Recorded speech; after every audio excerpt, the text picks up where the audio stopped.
Good afternoon, I hope. You guys are energized by that AI discussion and pivoting a little bit to D2C consumer brands. I'm personally very excited about this panel. I think all my fellow panelists here are pioneers in building large consumer-focused brands, not just in Indonesia, in fact, regionally, and in your case, even going global. Lots to learn. I'm new to Indonesia as well. This is my second trip here. And in my past life, I used to work for Shopee, so I have some nuances from there. Hopefully, we can all learn from your experiences. Maybe I start with asking a question that's on top of my mind, right? So if you look at large outcomes that have come out of Southeast Asia, they've largely been in B2C tech-enabled businesses, whether it was Shopee, it was Lazada, Grab, et cetera, right? In your view, as you're scaling your brand, and for the D2C business in specific, right? Is that a necessity to have a Southeast Asia-wide span to build a multi-billion-dollar business? Or is it more trying to find a product market fit that potentially could be outside of Southeast Asia? I mean, what are your views in getting there, right? Maybe I start with you first, Edward. Hi everyone, pleasure to be here. So is expanding regionally a necessity? In my humble opinion, if you are from Indonesia, which is already large enough, I don't think you should expand regionally just for the sake of enlarging your total addressable market. You should only expand regionally if you are already at scale and you have the vision to do so. Like for example, in Kopi Kenangan, since day one, since our earlier interview, we always say that we are from Indonesia to the world, and we envision to export Indonesian coffee not as a commodity but as a brand. Therefore, it is a part of our plan. But even when we decided to expand regionally, we only do so after we are at scale. I think we were around 1 trillion rupiah in revenue when we have decided to enter Malaysia, and we enter Malaysia first and the only country because we realized that the opening cost in any country is quite significant, meaning that you need to hire your people, you need to hire a local, you need to do marketing costs because you are nobody in your next country, and then obviously you don't get the same economies of scale as you get in your original country. Like for example, in Kopi Kenangan, we have one of the cheapest milk price in Indonesia. We have one of the cheapest packaging costs as well in Indonesia because we have the scale of selling 6 million cups per month, right? So therefore, we enjoy that economies of scale. But obviously, if you are a new country, like in this case, Malaysia, it is not the case. You need to restart. You don't have the scale anymore. So therefore, if there's your vision, you should do so only after you are large enough. If you are a small startup and you try to go global, I think it is almost, I would say, suicidal to do so because it's just expensive to open anything new in any country. You're restarting, essentially. Your views, Chris? Yep. Hello. Hi, everyone. So I think similar with what Ed mentioning, right? I think if the question is to build a billion-dollar startup, I think if you look at the market size, then the answer, because we are Indonesia, then the answer may be not, because as we all know, Indonesia has the largest market in these regions. But I guess it also depends on the industry as well. It depends on how is the vision of the company, like what Ed mentioned earlier as well. I think the other part that is also quite important is to see how is the synergy between what we have built in the first country compared to the potential, and then also the benefit when we are leveraging the scale on the other country, right? In our own case, I think when we start to expand to Vietnam, the only reason back then for us to go there is that we have managed to build the skill, and we also managed to build the whole infrastructure that is needed in order for us to expand to other countries. And then on top of it, I think the other interesting part from our industry is that we do have some similarity in terms of the brands that we sell, right? Because the brands that we sell in Indonesia, most of them, they are also international brands that also have some presence in Vietnam. So by leveraging this relationship, it's also much easier for us to get a head start over there.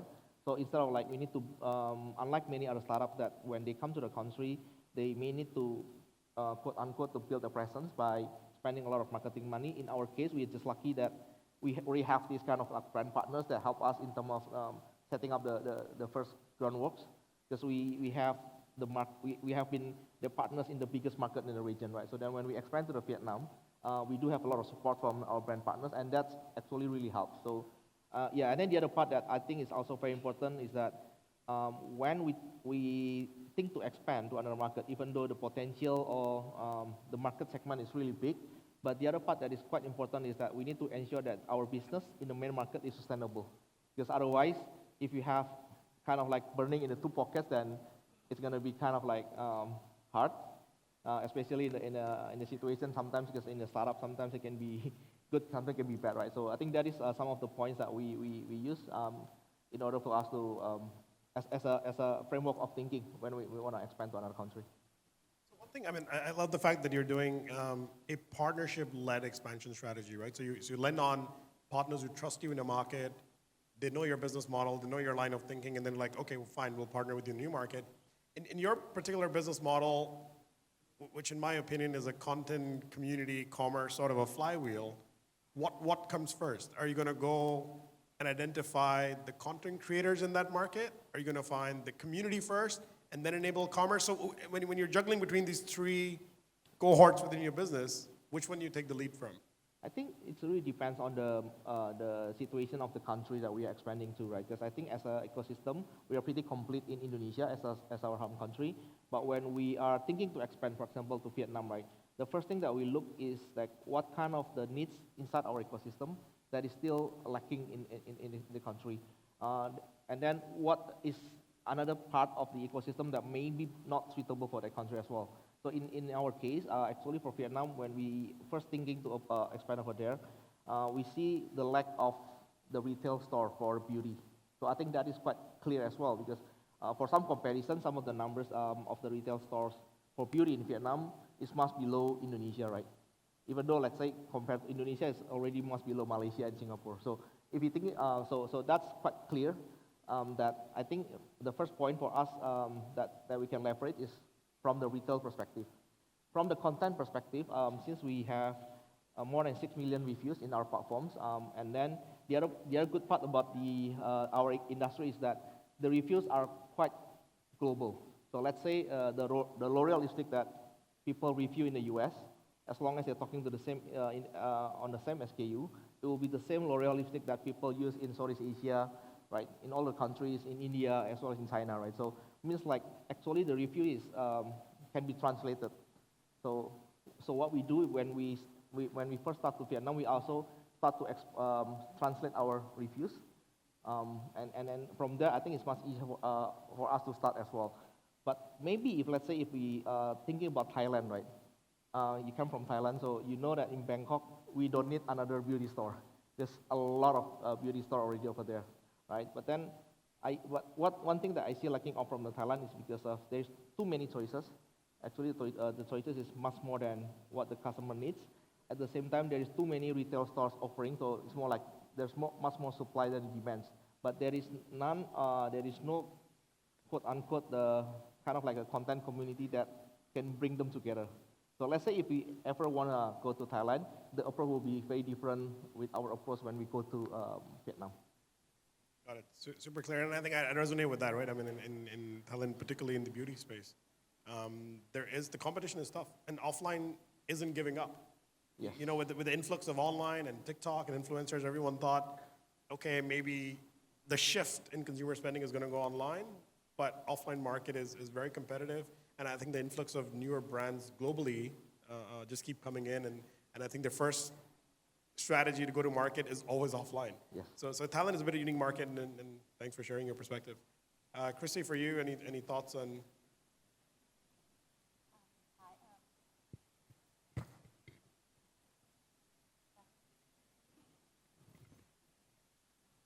Okay, so for us, right, cloud, I think it's a bit different because, I mean, for industry like fashion and apparel, the industry is really, really fragmented. It is almost impossible for you to see a brand dominating more than 5% of a single country.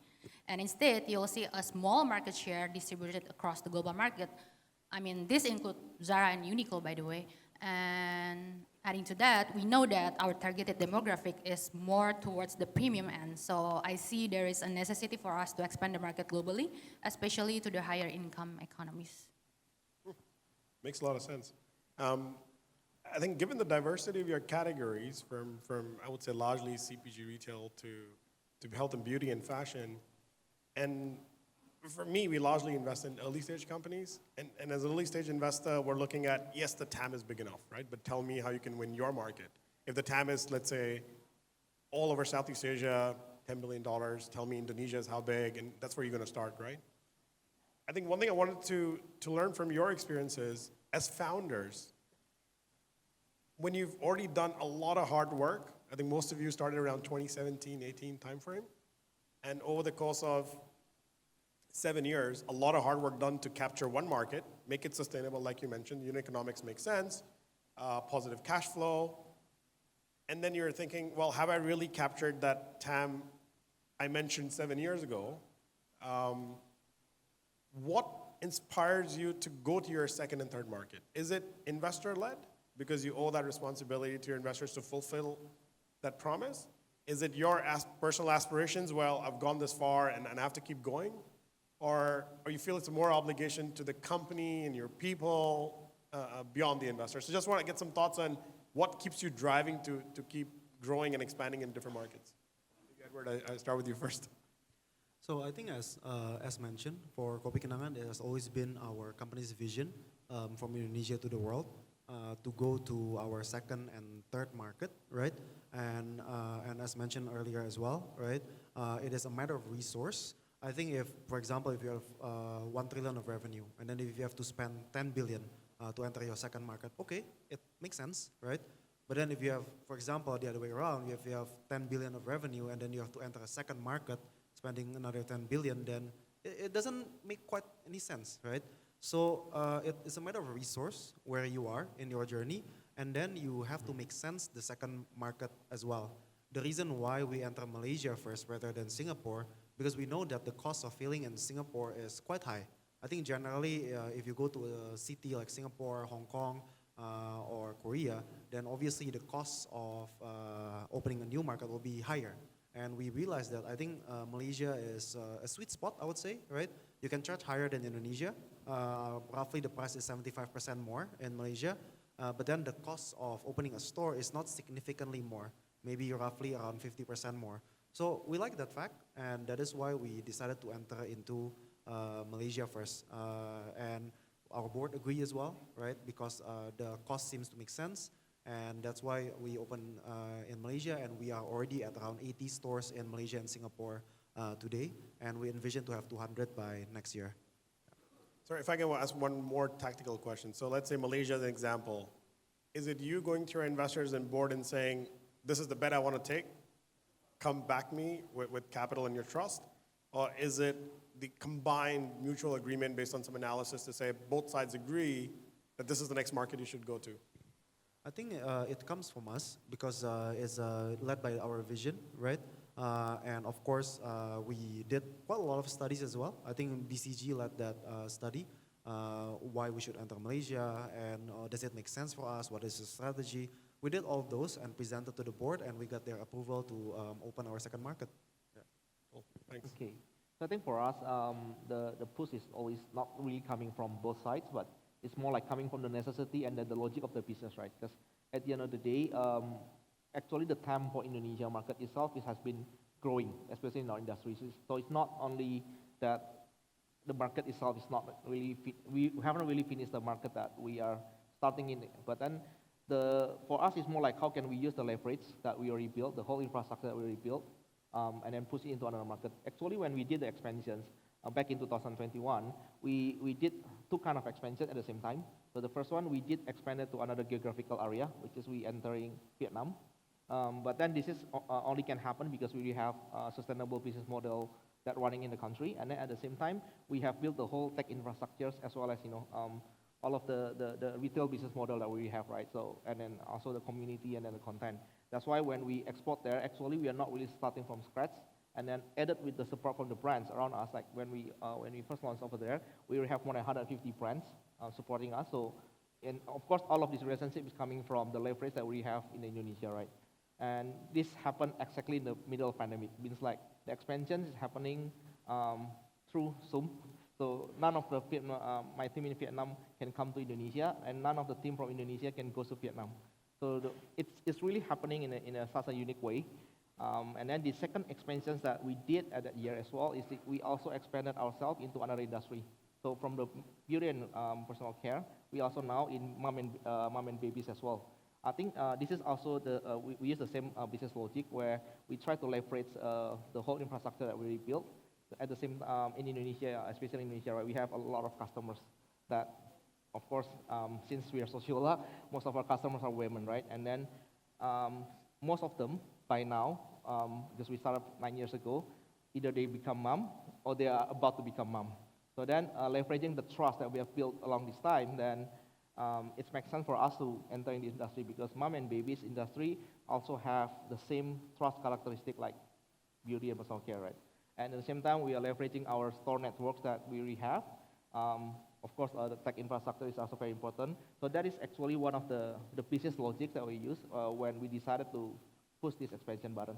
Yeah, I love that idea, tying up your business to consumers' life journey, and then each step of the journey, you have a product or a solution for what they need next. I think that makes a lot of sense. Right. Yes, I think in our case, like for expansion to another geographical area, it's more like adding more our customers' numbers, right? But then in the expansion to another business unit, it's more like for us to increase our LTV for customers. Yeah. Christy, your views on Yeah, aspirations, investor-led, tailwinds, what factors drove you to expand? I guess it's a bit of mix because I remember it feels like yesterday when we first started this company in my partner's garage. We always dreamed that Cloud can be a multinational brand someday, a brand that you'll see all around the world. Wherever you go, you'll see people on the street wearing Cloud, or you'll see our store left and right, right? So I would say it was from the founder aspiration to be globally minded from the start. But however, it was just fast track our international expansion because the pandemic that happened actually in 2020 because it was a very, very scary moment for us. So we know that we had to diversify our market in order to produce a more stable revenue. And now we are really thankful because of that decision, we can actually grow bigger in the difficult times. One thing I like about your business, in contrast to, let's say, Edward and Chris, is you're not focused on hyper-localization per market, right? I mean, the way we were discussing earlier, you're an Indonesian brand with a global appeal sort of mindset and ethos in your company. And when you think about customer acquisition in the US, in Europe, in Singapore, are there any particular strategies you look at? I mean, are you looking at similar partner-led strategies, and how do you navigate that? Okay, from my experience, I think one of the easiest way to understand a specific market is through their culture. I mean, this include pop culture, the interested of the targeted demographic, because with just one simple perspective, we actually can gain a lot of information, like what's their spending habit look like, what their priorities, and what makes them tick. And for example, from a design standpoint, we realized that we women, in Southeast Asia, we have a big interest in K-pop and K-drama. So the celebrity fashion style do influence how we dress up. And not only similarities, we can also see the differences between the market. I mean, for example, like Singaporean people, Singapore is very hot, right? And they do walk a lot. So our customer in Singapore, they do prefer something that is more airy, with a thin fabric and a dress that is sleeveless. It's so different with people in Indonesia where we spend so much time in the car because of traffic and in the mall. So we prefer something that is more cozy. And so yeah, you can replicate this thought of process not only in design standpoint, but also in marketing and so on. Thanks. The other question I have in mind, so I think you guys mentioned pandemic as a catalyst. It was a scare for everyone, but it added some tailwinds to a lot of businesses. And during that time, I think we saw a lot of Southeast Asian companies, a few that I was part of, to have global aspirations, right? Expand into Europe. In the case of Shopee, I was involved in Shopee India business and so on. And I think over time, a combination of either decide to fail fast, it's not working, it's not the right time or the right move, and in some markets you double down, I mean, in Shopee's example, it was Brazil, right? So for you guys as founders, when you go into this first, second market, I mean, or the second market after your first home turf, what are some of the tactical signals you pick on what to experiment and fail fast on? And if you can share an example, would be even better. And what do you double down on? So I think for Kopi Kenangan, we always set a budget, right, to open the first 5 stores. And the 5 stores need to be in different archetype. For example, I think our first 5 outlets in Malaysia were in KLCC, My Town, Sun Pavilion, and 1 shop house. And yes, and I think 1 more mall, which is near residential area. So everyone has a different market, just to test the market. And then even before opening, we did, I think, 3 rounds of FGD. In fact, every market that we entered into, we make sure that we do FGD to make sure people resonate with the menu. The price is not too expensive, and then most importantly, they like the taste. So after doing that FGD and open in 5 markets, and generally if you can do more than 200 transactions per day, then it's a go. We should open the next plot of stores. And I think the second phase was opening 35 stores, right? And then we took a pause. I believe during fasting period this year, during Raya, we paused all store expansion. We gather all the data, we see the store economics, and we see how can we improve further. And then we go to the board again. We went to the board, and they like what they see, and they gave us the go-ahead to open 100 stores, right? So it's everything is in stages, right? We cannot just all in from one go, right? You need to do small experiments and then become bigger over time, and then eventually, and of course, in the case that it doesn't work, you should just fail fast immediately. So you minimize your damage in a way. Got it. And you think the cost of that expansion, do you have to justify returns over a certain period of time, or profitability, or unit economics, or these are more a bit of a long shots where you align on a 2-year horizon, and then maybe if you do sub-experiments, if it doesn't work, that's when you retract. And any thoughts on that? So I think it's slightly different for different businesses, but I would say in our case for F&B, I think from the first 5 stores, especially if you open in top tier mall, you will already know whether you have the product to market fit or not. And if you don't, you should just get out, right? There's no point in wasting time and money in a market that you won't do well anyway. So that is why you should always do it in stages.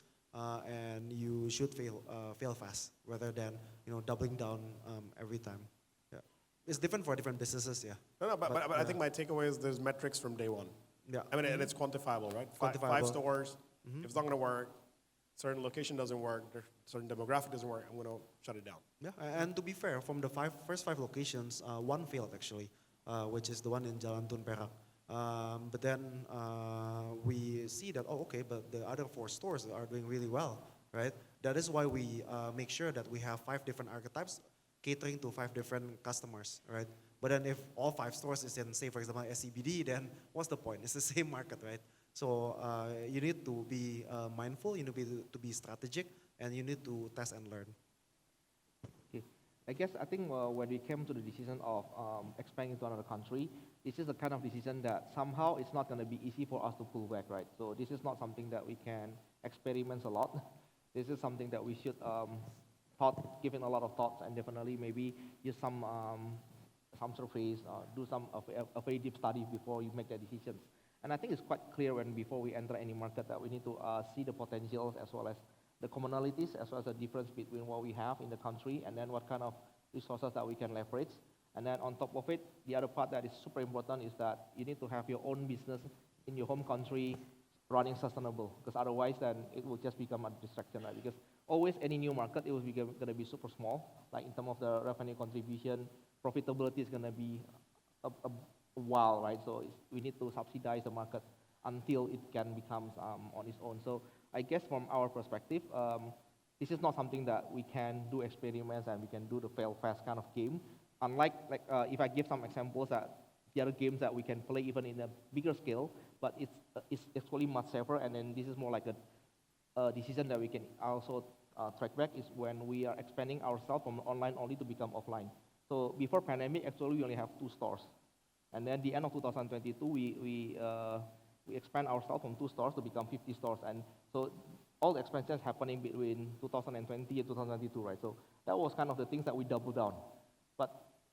But because since this is something that's still happening in our hometown, then actually the decision and then whenever we need to pivot is much easier compared, let's say, if we really do big and double down in another country, right? Because when we first expand to Vietnam, there's a lot of things that we need to set up at the beginning, like all the regulations and set up a company, set up an entity, hiring people over there, try to match the culture between the people over there in Indonesia. That's a lot of work. So if we do some trials in that part, then it's going to cost us a lot. And all of those investment, actually, we can utilize it even much better in Indonesia, right? So in that case, so what we do is we have done a lot of study, and then there's a lot of similarity, and then we know that we can do it in the market because of a lot of potentials, and not only potential, but also the leverage that we have. So, and then only by then we decide to go there, and once we go there, then I think we should do all the best in order for us to be able, yeah. No, I love the fact that you mentioned, you derive commonalities and differences before you go into market. And you mentioned culture a couple of times, right? Just one question in that line of thinking. When you say culture and you're thinking about, let's say, Vietnam, how do you establish that culture? Are you sending your lieutenants with that cultural synergy from Indonesia? Or you're trying to find a country manager in Vietnam that you think will be a good culture fit? So, I mean, because culture is sort of leadership-driven in sort of startup mode, right? So how do you define that culture in a new market? So I think it's, for us, it's a bit irrelevant for now because when we expand over there, it just exactly happened in the pandemic, right? So none of the people from Vietnam can come to Indonesia, vice versa, none from Indonesia can go there. So, but I guess that's not gonna happen anymore, hopefully, finger crossed, right? Because that's definitely not the ideal situation for us. And you're right in a way that for the first 2 years of our establishment, actually we do see a lot of problems coming up because of the difference in the cultures. Not only the language barrier, but also the way that we do things, the way that we think, the way that we make an approach on solving a problem, right? So I guess that's only can be solved after the border is really open. For now, yes, definitely we have a lot of like cross collaborations. Like we have some Indonesian people working over there in Vietnam, and then we do have a lot of Vietnam people also working in our Indonesian office as well, in order for us to be able to collaborate better. And then we also centralize a lot of things which we cannot do before during the pandemics, which also even increase our leverage in terms of like optimization of our resources. Christy, any views on that? On failing fast or doubling down? Any specific examples? I think from my experience, there are 3 things that very much helped me in the process. The first one is we need to understand like expanding globally is like leveling up from swimming in a pool to swimming in the ocean. So we need to understand and strategize very, very carefully. And also we know how we are gonna monetize the new market sustainably, but also profitably. And for our case, like we use a creative marketing approach and cute pop-ups while directing our customer to shop online. Because in that way, we don't have to rely that much in brick and mortars because it is so expensive, right? And the second thing is we need to be very flexible and attentive in strategy because there is no 2 market is exactly the same. So you need to quickly understand what strategy works and what doesn't. And the last thing is, this is very important, I think, to let go of your ego. When, for some reason, if your strategy doesn't work, you have to retreat quickly. And don't fall for the gamble fallacy because it never ends well. I love that answer, don't fall for your ego. So you're saying part of building a fail-fast culture is you as a founder letting go of that ego that could stem from your research, could stem from your aspirations for that market. And once you let it go, you're okay to fail fast. Yeah, yes, I think, well, at the end of the day, we are here to make money, right? Profitable, so why keeping your ego, I mean. Yeah, makes sense. One question for you, Edward. So I think we mentioned about like commonalities and differences, right? For your line of work, as you build these massive coffee chains and now you're over 1,200 stores, what commonalities do you leverage on from your Indonesia business as you're in these 3 markets? So I would say, interesting fact, in Kopi Kenangan Malaysia, there's no single Indonesian working there. They're all Malaysian, actually. Granted that they come from a suitable background, like Starbucks, Pizza Hut, and more, right? Because we do believe that Southeast Asia is not homogeneous. It's made up of like 11 different countries with 11 different cultures, right? So therefore, for expanding regionally, you need to understand that it is mostly differences. So the only thing that we leverage on our international expansion, right, is that we have this thing called shared service or COE, Center of Excellence in Kopi Kenangan. So meaning that even though we open in Malaysia or Singapore, they don't actually have anyone in finance or anyone in HR, for example, just ops HR maybe. Why? Because we need to leverage what we already have in Indonesia as the shared service. Because finance is IFRS 16, accounting finance is similar everywhere globally, right? At least in Southeast Asia using IFRS. HR, I mean creating policy or HRIS, it's all the same globally. Then it's okay. You can use people from Indonesia, leverage your bigger team in Indonesia, but then marketing, operation, general management must come from their own country because there is more differences than commonality in any country that you are entering into. Yeah. Cool, thanks for sharing. I'll open the floor for Q&A if anyone has questions. Feel free to shoot them now. I don't know if there's a mic going around.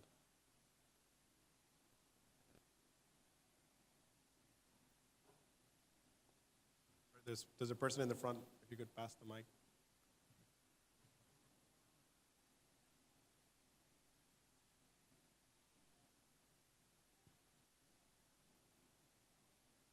Okay, thank you so much. My name is Bella. I'm from Multimoda Trans Indonesia, a freight forwarding company, actually. I want to ask a question for Edward. So I'm actually graduated from Malaysia, and then I just want to ask, like, how, because I know that the culture, like the coffee culture, I'm not sure if it's still relevant nowadays, but the coffee culture in Malaysia is not as huge as in here. And then people usually go, back in my days, in my uni days, people usually go to like Starbucks, and then we have like VCR in there, and etc. Like, how do you convince like the local markets in there to buy Kopi Kenangan, a local Indonesian coffee, into, yeah, how do you convince that? How do you deal with that? Thank you. So I think, first of all, actually the coffee culture in Malaysia is a lot more than Indonesia, I would say. Because based on our data, there are 24 cafes per million people in Indonesia, and then there's over 100 cafes per million people in Malaysia. Meaning that actually there are more cafes concentration in Malaysia than in Indonesia. That's one. And then number two, even though there are a lot of cafes in Malaysia, a lot of them usually use this exact same recipe that their global headquarter uses. For example, a cup of latte that you have in, say, Starbucks is the same in KL, Jakarta, and in Singapore. Yeah, there's no difference. But then for us, we embrace locality. We go hyperlocal in any country that we are in. Therefore, before we even enter Malaysia, open the first store, we did 3 rounds of FGD to make sure that people in Malaysia love the taste. Because at the end of the day, it's a taste business, right? You need to make sure that people like it. That's why actually if you go to Malaysia, the taste is usually less sweet than Indonesia generally. And then they like a smoother coffee. That's why actually in Malaysia we use a double shot Arabica instead of what we use in Indonesia. And so far, because we adjust the recipe accordingly, people in Malaysia quite like it. And I think because we have quite a bit of presence in Indonesia and a lot of Malaysian enter into, travel to Indonesia, people have seen the brand before and they tried it when they go to KLCC, for example. And of course, from that visit in KLCC, people like it, and then people come back and order coffee again with us.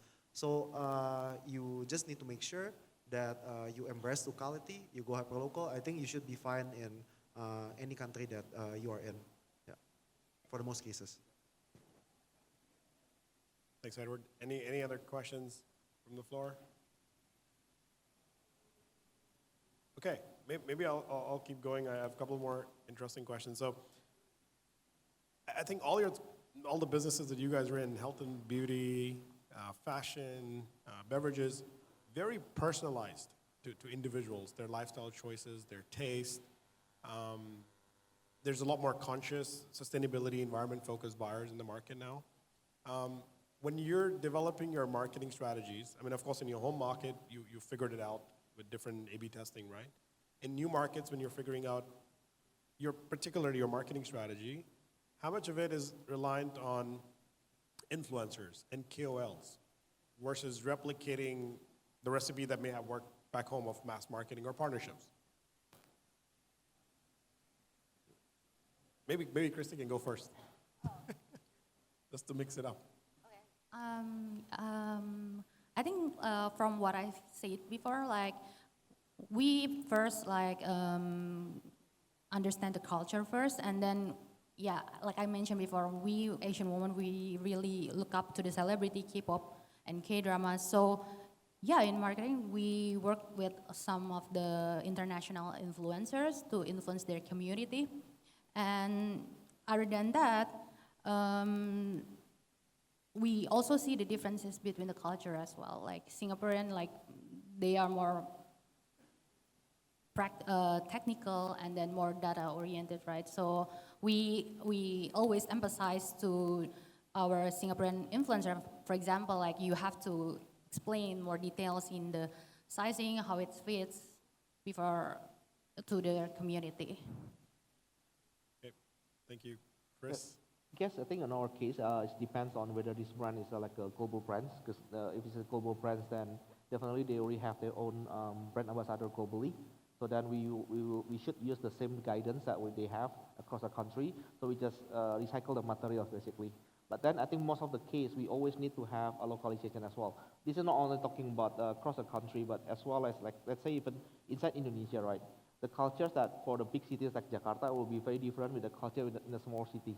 So then definitely what we usually do is that we will have like more like a national KOL or influencers in order for us to be able to get the spread first, and then in order for us to be able to get into even a deeper penetration, then we need to ensure that we also working with the local KOLs in the cities or in different countries. So we do work some of the collaboration as well. And then again, what we try to do is always leveraging the two ecosystem, right? So then what we do is like we have a KOL in Vietnam that's singing the same song like with the KOL in Indonesia with a different language, and then we will mix the song, and then we basically play that along in the two in the stores, whether it's in Indonesia or Vietnam. So those are kind of things that I guess is going to be kind of like relevant in especially in our business.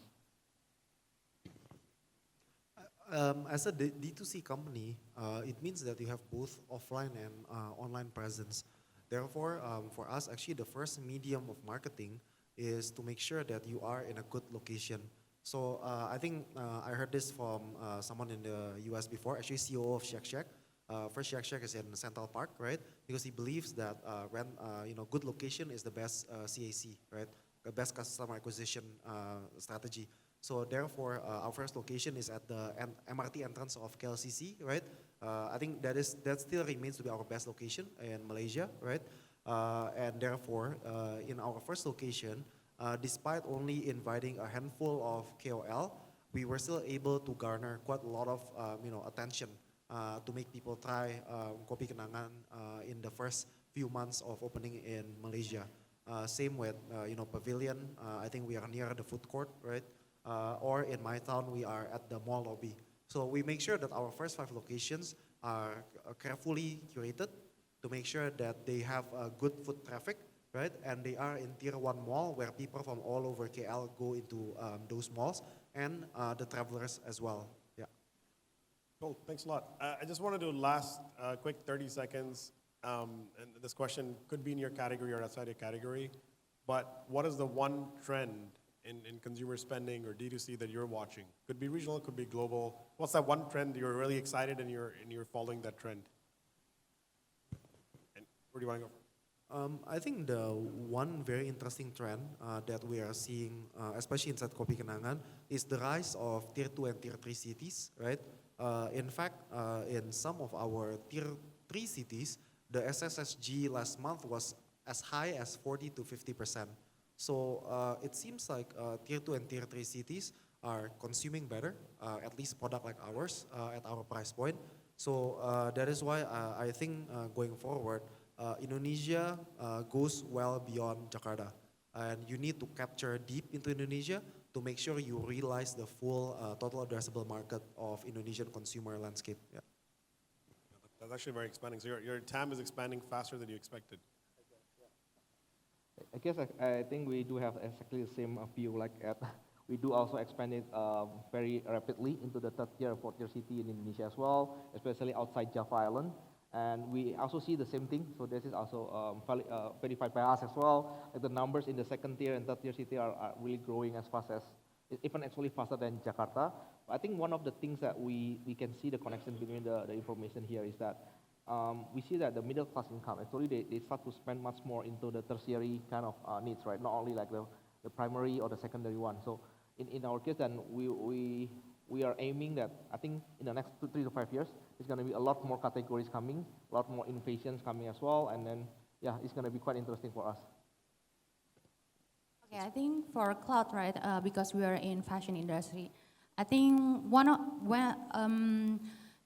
as long as people expect it to be fully clothed, the fashion industry will keep on growing in correlation with population growth, consumerism. So I think for us, right, I think one thing that we have always keep in mind is always to be adaptive and flexible because consumer taste and preference will keep on changing, especially on this digital age. Cool. Well, we're over with time. Thanks a lot. I really appreciate it. I want to wrap up with my 3 top of mind learnings from this. First one is sustainable growth. I think it sounded like all of you made sure your first market was stable, unit economics worked, you were using healthy positive cash flow from a market to then take on the risk for market 2 and 3. That was one for me. The second one was also quite interesting of how you all focus on commonalities and differences from your A market going into other markets. And culturally, you always try to hyper-localize for that market, whether it's your marketing strategy, whether it's your people strategy and culture strategy, which I really liked. And the last takeaway was, in the question that I have, if I'm a young founder in Indonesia building in D2C space, maybe I should start from tier 2, tier 3, if the growth numbers are from there. Maybe Jakarta and is populated and it's competitive. So yeah, those are my 3 takeaways. Thanks a lot for your time and thanks to all of you for listening in. Thank you.